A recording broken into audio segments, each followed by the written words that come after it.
Joining us right now, though, from CNN, one of our favorites, he's Jake Tapper, host of CNN's The Lead, and also, if I can now reveal it, the champion of CNN's brand new quiz show. Congratulations, Jake.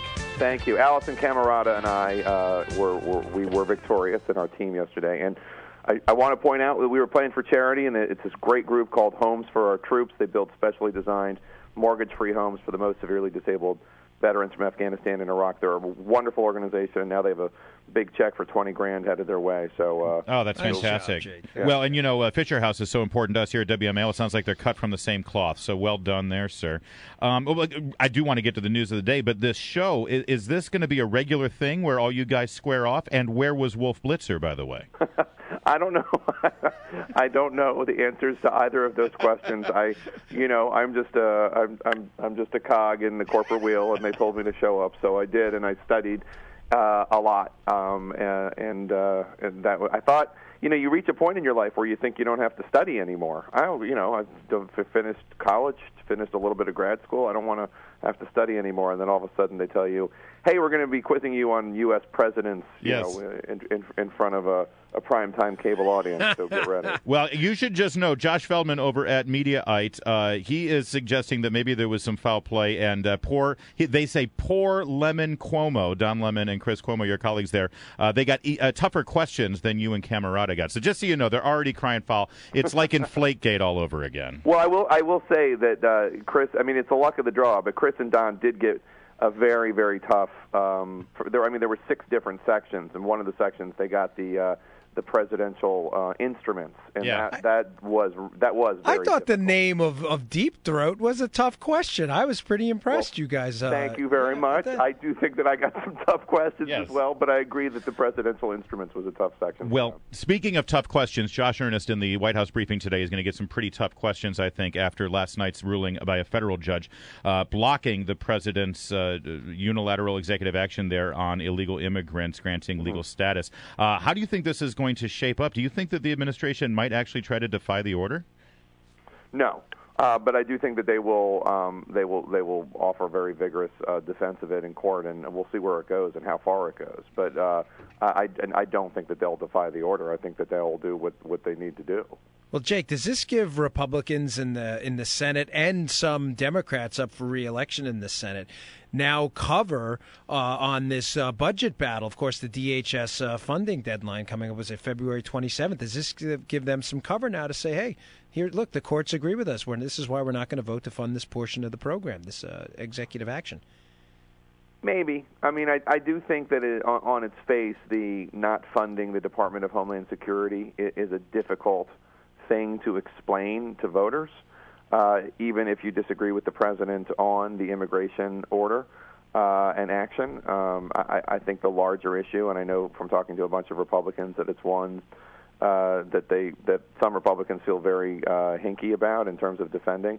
I think that when you get into the policy of the immigration orders, the voters are, at least according to the polls I've seen, which are a few weeks old now, but still, people do take issue with the way the president is implementing these executive actions on immigration reform.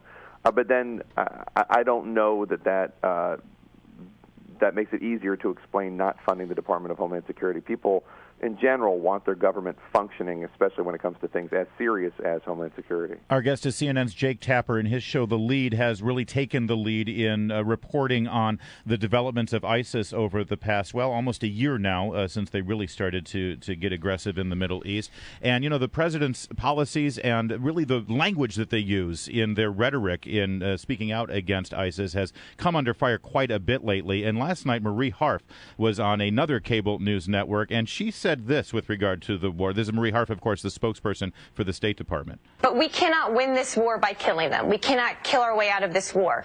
And as she went on to say, what makes these 17-year-old kids pick up an AK-47 instead of try to start a business?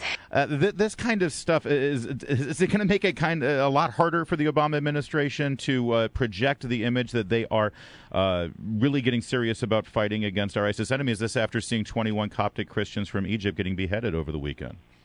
Well, I think, look, I didn't hear her entire remarks, so I can't speak to them. But if what she was driving at is that there is an ideological component to this as well as a military one, and the fact that's certainly not new. That certainly is something that the Bush administration agreed with as well, in terms of one has to provide an ideological, you have to engage in this ideological war as well. Well, it was more socioeconomic, though, rather than ideological.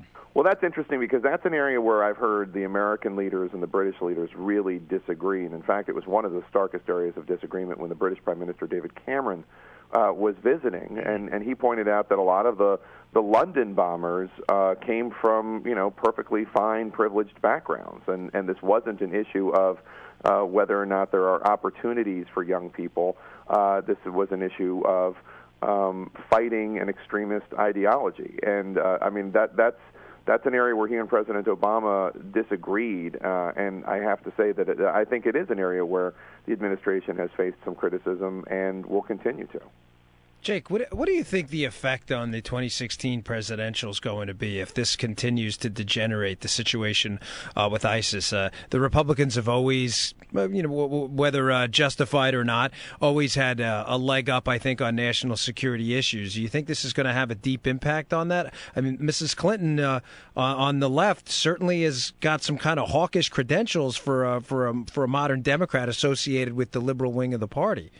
Yeah, I mean, I think obviously that this, look, one doesn't know obviously what the big issues are going to be in the fall and in a year. Sure. When the Republican and, presumably whatever Democratic contest exists are going full bore. But, as of right now, assuming that this fight against ISIS is not going to end anytime soon, which is my assumption, I think that it makes foreign policy credentials and at least foreign policy basic knowledge and ability to discuss in a coherent way much more important on the campaign trail. It's one of the reasons, I think, why you see people like Marco Rubio, who will be running against one of his mentors, Jeb Bush, if he decides to run, giving this a serious thought, because he's on the Senate Foreign Relations Committee and has an ability to talk about a lot of these issues he's conversant in a way that a lot of other candidates are not.